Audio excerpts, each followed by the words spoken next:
Hi friends, a warm welcome to the channel. My name is Dr. Munim. I'm a family medicine physician, also known as a GP in the UK, and for all things digital health technology, this is where you want to be.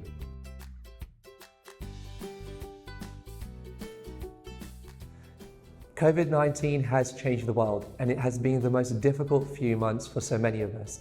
But I wanted to share a bit of optimism with you for the future about digital health technology and all of the creativity, all of the innovation, and all of the enterprise that has been taking place in this sphere.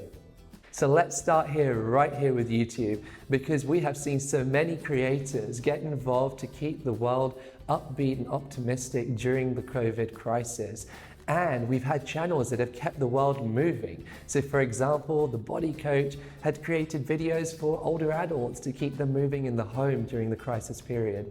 We've even had a channel for little ones where Cosmic Kids Yoga channel has been getting kids involved with yoga throughout the COVID period and beyond. And it's been so much fun, filled with color, filled with excitement, filled with a sense of adventure. So much so that so many of us adults have wanted to get involved with the same yoga exercises. The world of fitness apps has never been bigger. There are now apps out there that will help us with depression, help us stay cardiovascularly fit, allow us to log our symptoms, and even connect us with doctors on a day and at a time that suits us. And that brings me to telemedicine. So telemedicine is an idea that's been around for many, many years, but never really caught traction until the COVID crisis, to be honest. It is the concept that you can connect with a doctor through webcam or through telephone consultations or through online forms that you might fill in and then they get back to you. And we have seen a burst of activity in the realm of telemedicine and particularly video consultations with your doctor, physician.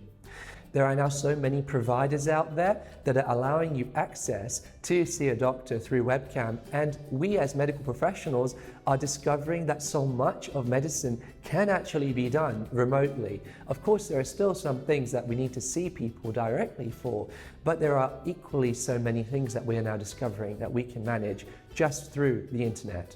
Wearable devices now are well entrenched in our daily lives. Various devices like the Apple Watch have long now been able to monitor our heart, they've been able to keep an eye on our calories, and even detect if we were to have a fall and contact the emergency services for us. There is a lot of new enterprise in this area happening already. So Apple at the Worldwide Developers Conference only recently announced some of their brand new features on the Watch OS, and they sound so exciting. So we have activities now that the watch can detect that it couldn't do before. So for example, certain dancing can be actually detected by the watch and therefore calories measured of those dance moves. We all know how healthy dancing can be for our heart and our fitness. The new Watch OS will also be able to detect our sleeping patterns, and there's one more cool feature that the Watch OS will apparently have, and that is the ability to detect whether you're washing your hands properly or not.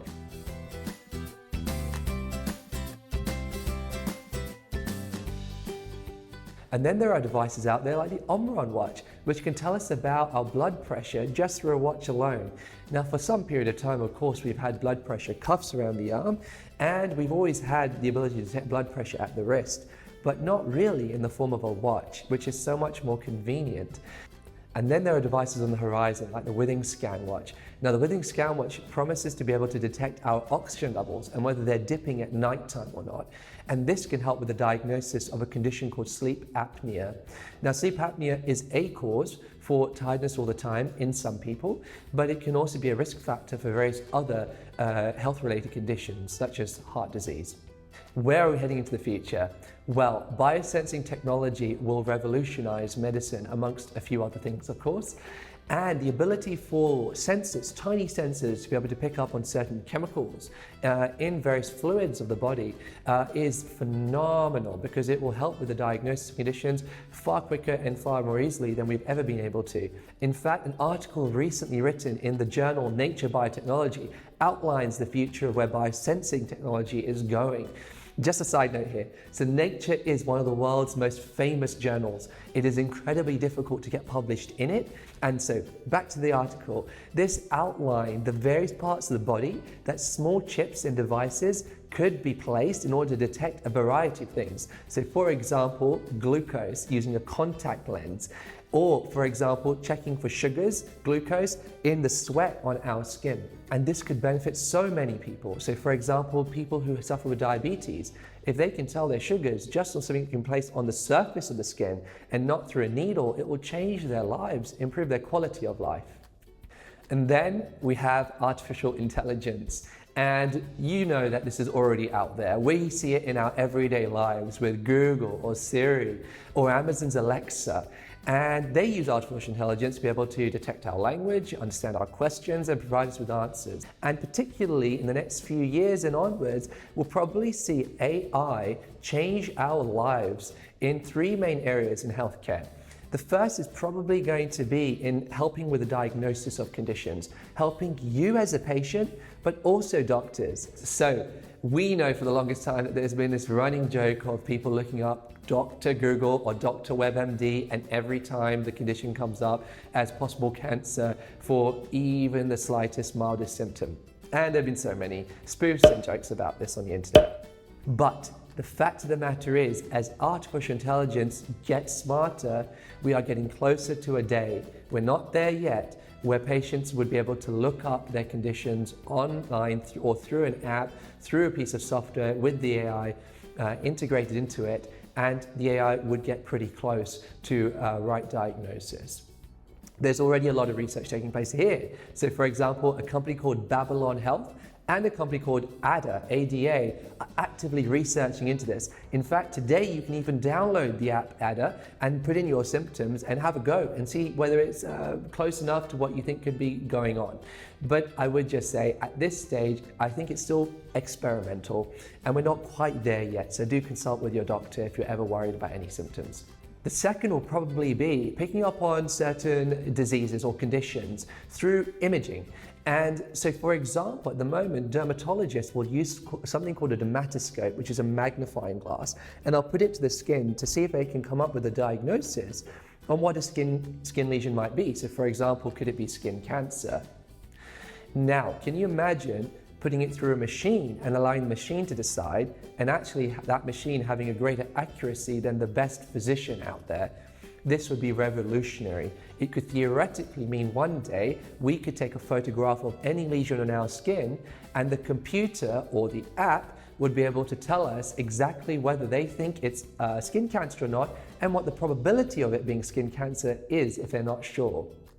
And so a lot of research is taking place in the field of dermatology with AI. So for example, researchers at Stanford University have taken just over 120,000 clinical images of skin conditions, and then they put it through their algorithm, and then they've also shown it to some physicians, and they've compared the results between the two to see who was more accurate.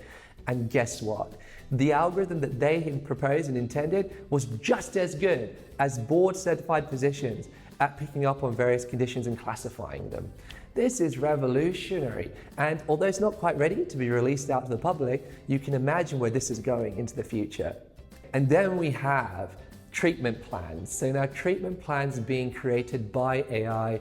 This is a very exciting area, particularly in the area of cancer. So there are so many research studies and very complicated research studies on various therapies for various cancers. And it can be really difficult for doctors to keep a track and then to be able to use that information for a specific patient. But can you imagine if you had artificial intelligence have access to thousands, hundreds of thousands, maybe even millions of research papers, to scour it all, to collate the data, and then to apply it to you as an individual, and then to create a treatment plan or suggest one to the doctor based on all the data and research that has ever been done to date? That would be phenomenal. And at the moment, it's probably beyond the capacity of the average human brain to be able to do that. We try, but we probably won't be able to do it as good as a machine could one day. And guess what, guys? I haven't even scratched the surface of what's happening out there. So for example, 5G might actually be available one day to allow surgeons to operate in one part of the country on a patient in another part of the country using a robot. So a robot operates on the patient that the surgeon controls from a whole different part of the country, maybe even a different part of the world one day. I know, it sounds a little bit scary, but there might be some applications for that. but that's for another video. And then there's the realm of sci-fi, where we're not quite there yet, but it may be a reality one day. Nanorobots, for example, being injected into us that could actively search and destroy cancer cells. Then there is interfacing, neural interfacing, allowing computers, chips, machines to interface with our own brains directly. In fact, Elon Musk's Neuralink is already on it. So the future, it's bright, it's blindingly bright. And I want to leave you with a huge sense of optimism for the future. As I said, I haven't even scratched the surface in this video of what else is going on. But it is a complicated area, and so stay tuned to this channel and we'll try to simplify it as much as possible, because digital health technology is here to stay, and it can help keep us healthy and it can help us get healthy. So if you've enjoyed this video, hit the like button, hit the subscribe button, and I cannot wait to see you at the next video.